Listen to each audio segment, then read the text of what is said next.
Hey, what's good? Hey, listen, I'm in my studio because I thought, what better place to talk about the one thing that most people do so much their whole lives to try to avoid, and maybe they shouldn't.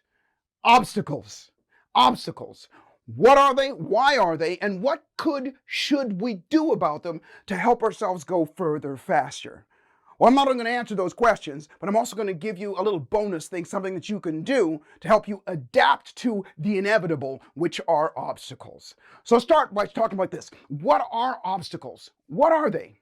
Well, my mom used to always say, she said, obstacles are God's way of preparing you for what you want.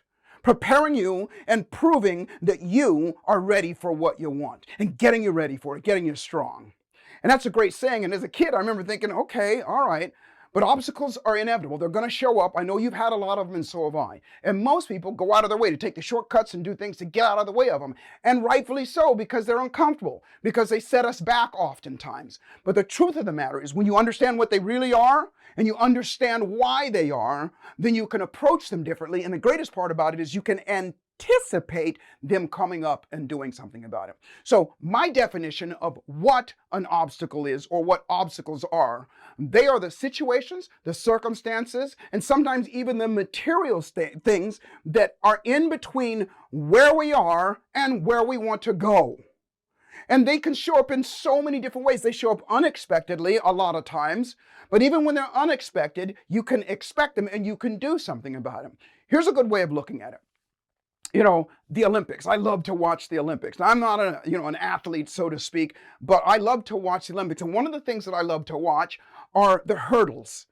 You know, where they set a pylon or whatever it is, a hurdle, something up, I don't know how many, a couple, 3-4 yards in between. And these people have to run and they have to jump over them. And the thing about it is, do those runners look at those obstacles? Because there's something in between where they start and the finish line. Do they look at those obstacles as being, oh no, I don't want to do this? No, they don't. They anticipate that, they know they're going to be there. They anticipate them and they set themselves up. I got to coach several years ago a couple of these Olympic runners, and it was just fascinating. It was amazing because they not only count their steps, they count their breaths, and in their brain, they're saying something to themselves, and they know how far apart these things are so that they can jump over them, so they can lift their leg at a certain time. Their leg goes down at a certain place. Now, you might be saying, okay, well, Joseph, they know those obstacles are there, and so they prepare themselves for it, and that's absolutely true. But the same goes for obstacles that you don't know are going to happen, that you don't know are going to show up in your life, the things that are uncomfortable, the things that, oh no, why did that happen now? And where is this? And remember what I said, they're the situations, circumstances, and material things that get in the way. And some of them, as a matter of fact, most of them are situations that start where? In our own head. And that's where you anticipate, and that's where you go to work, and that's where what you use to set yourself up for the next obstacle that's coming. And so the first thing to do is to kind of describe it in a way that makes you feel better. Describe any obstacles and describe when something happens that makes you feel better, that makes you go, oh, okay, that's all this is. And so the first step is to remember and remind. So when something shows up, or when you look at something, you're getting ready to do something, you got to make a phone call, and you don't want to, or you're going after something, and all of a sudden here comes this unexpected bill, or here comes, something that gets in the way, and things that happen. And when they do, the very first thing that you got to do is you got to chill. You got to step back. You know how I roll. You got to stop for a second because you don't want to react. You want to respond. The difference is reaction is there's no thought in between. You heard me talk about this before. It's a knee-jerk reaction. There's no thought in between. But a response is some thought. But what do you got to have to get some thought? And it doesn't have to be long thought. It doesn't have to be a long pause. But you got to chill. You got to stop for a second. Stop and take a deep breath. And then, step number 2, give it some meaning that makes you feel good. Give it some meaning that makes you go, okay, that's all this is. Oh, this is this again. Oh, this. And because you got to remember and you got to remind yourself of what it is that makes you feel better, that makes you go, okay, all right, here's this thing right there. And remember what you did about maybe an obstacle that came up in the past that you were successful at. And you have thousands, if not millions of things that you've already been successful at, things that show up. And I don't mean the big things all the time. I mean even smaller things that show up in your life. You know, you lost your car keys, or you know, somebody said something to you that made you feel bad, or whatever. All of those things, you got past them. So the whole trick is for you to go, oh yeah, okay, I got this. So to help yourself do that. So describe it to yourself in your brain and go, oh, this is just an obstacle. You can use my saying. You can use what I said. This is just something that's in between me and where I want to go. And obstacles are not designed to stop you. Obstacles are designed to get you stronger. My dad used to always say, they prepare you. Obstacles make you stronger. They're there because when you get past the obstacle, you get an experience, you get an emotional experience, you actually get to build an emotional muscle and sometimes even a physical muscle. And all of these things happen in the moment. So you actually look forward to them. I actually look forward to them. The reason I'm in here right now is this is the place that I go that, listen, all of these instruments I love to play. I just love, it's just one of my favorite things to do. And I use it for two reasons, two purposes. Number one, when I come in here and I'm going to, learn a new song, or I'm going to write a new song, or I'm going to do something, here's what I know, is that I have a history of having already done it. And I go there first. And I remember, oh, okay, I've already done this. And I actually literally say that to myself, oh, I've already done this. And I put myself and I relax and I go into that state and I'll grab one of these things and I'll start to play. And guess what always happens? I can't play it the way that I want it the very first time. But do I stop? No, because that's an obstacle. The way, my hand has to be, or the way I have to hear or something is not the way that I want it to be. That's an obstacle. That's just something that's in between where I am and where I want to go. Do I go, I can't do this? Or do I go, here, let me do what I know works? And in this case, with any musician knows this, slow makes it faster. Slow it down. Play it really slow, even though it's painful, even though sometimes you can't do it, even though sometimes it's hard to get in that position or whatever. Do it slow. You step back and do it slow. That's just one way. I'm not saying do it slow for everything. I'm just saying the fact that I step back and then I go to myself, oh, this is the same as X. This is the same as all those other things that I've done. I can remember the time when I couldn't play, Mary Had a Little Lamb, and now I can play almost anything that I want. Just that remembering. Remember, the obstacle, how to deal with an obstacle starts up here. It's always psychology first. You've heard me say this at least 1,000 times. It's always think, feel, do, have. How you think in that moment, what you're saying to yourself and what you're imagining to yourself is going to release chemicals and make you feel a certain way. And then you're going to go, okay, well, this, and it's going to make you feel a certain way. And then you're going to do according to how you feel. Make sense? Of course it does.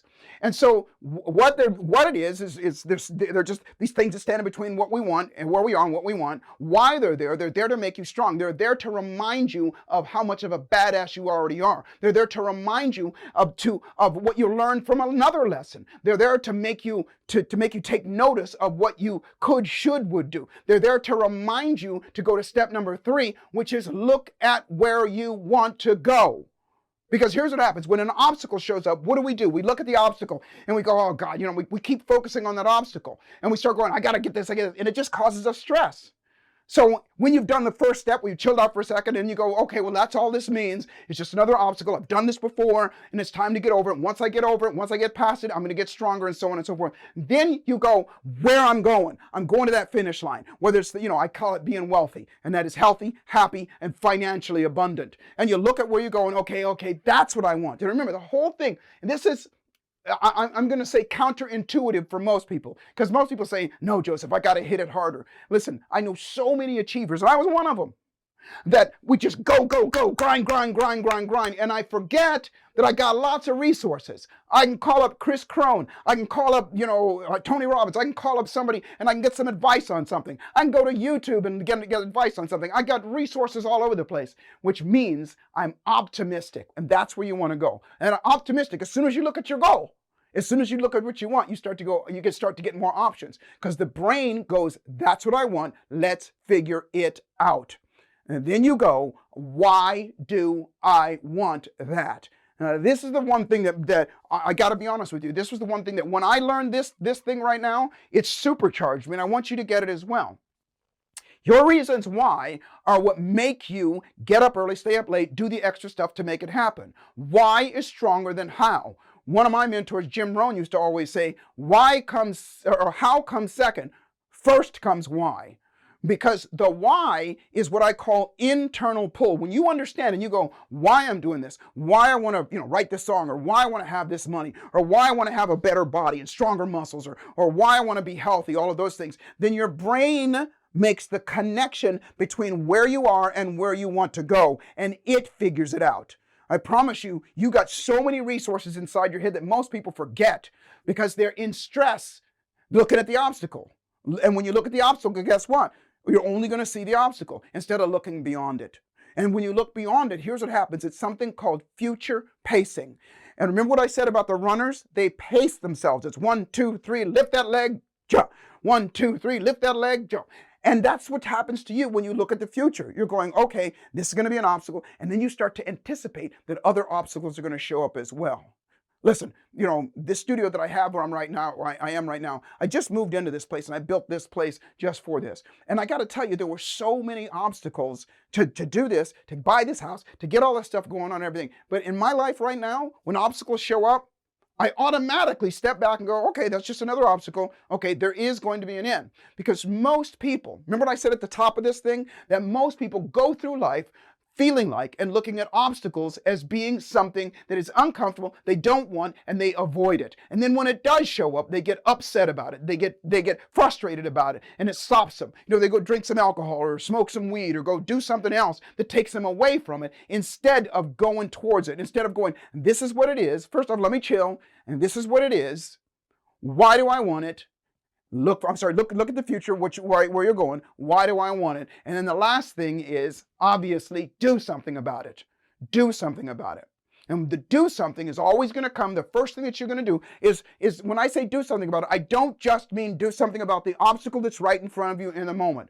What I mean by that is do something in that moment to secure your psychology and to anchor yourself so that you do the same thing again automatically next time. And that comes under praise. You got to praise yourself. You got to go, okay, God, I took myself out of it. This time I didn't get frustrated. I didn't stay as frustrated as long. And this time, I got into action a little bit more. This time I thought about this. This time I remembered that. Pat yourself on the back, shake that ass, do whatever it takes to make sure that your nervous system, that your mind, that your psychology goes, oh, I realize that I did something different and that feels good. And whenever you feel good, the brain automatically is going to go, what just happened?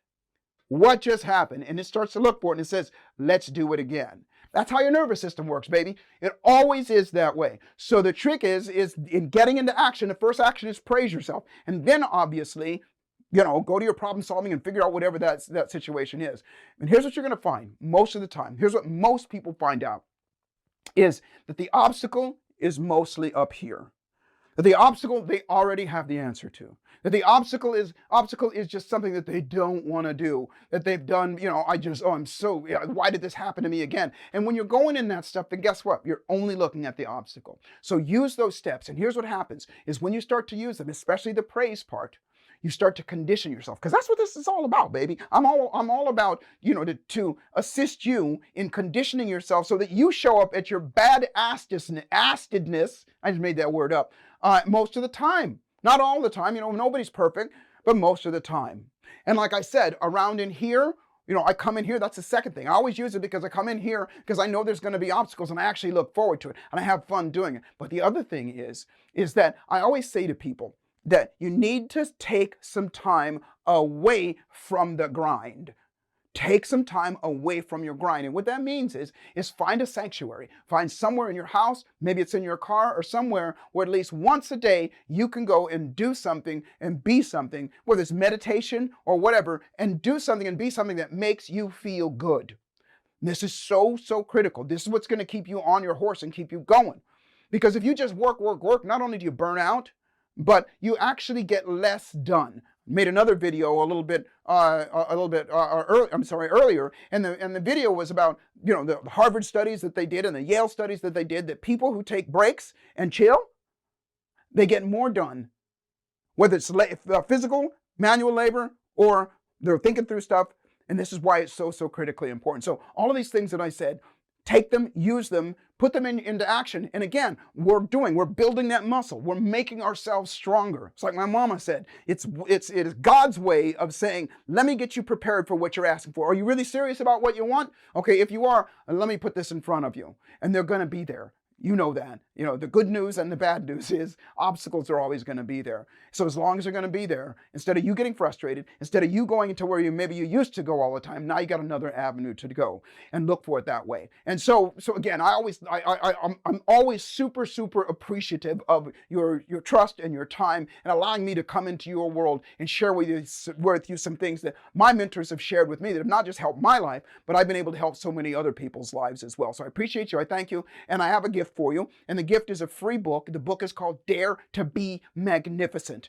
And in the book, it is designed, it's not just, a nice read, it's a great read, but there's 5 different steps that you can do to grab more magnificence in your own life. And it's absolutely free. I want you to have it for free. Just click on the link below there or somewhere on this page. Click on the link and we'll send you the book absolutely free to us. And the other thing is, please, and I appreciate it, subscribe and like and ring hit the bell, the reminder bell to remind you to let you know other videos, because I'm always here for you, baby. I'm always here. I'm at this stage in my life and my career that it's time to pay it forward. And one of my other videos, I told you why it is so important to pay it forward. And I encourage you to as well. Teach it and share it with other people. And lastly, I want to say that life is exactly what you dare to make it, baby. And fortune favors the bold. So the trick to life is to boldly step up and dare to make your life magnificent. I love you. I'm out. I'll see you at the top.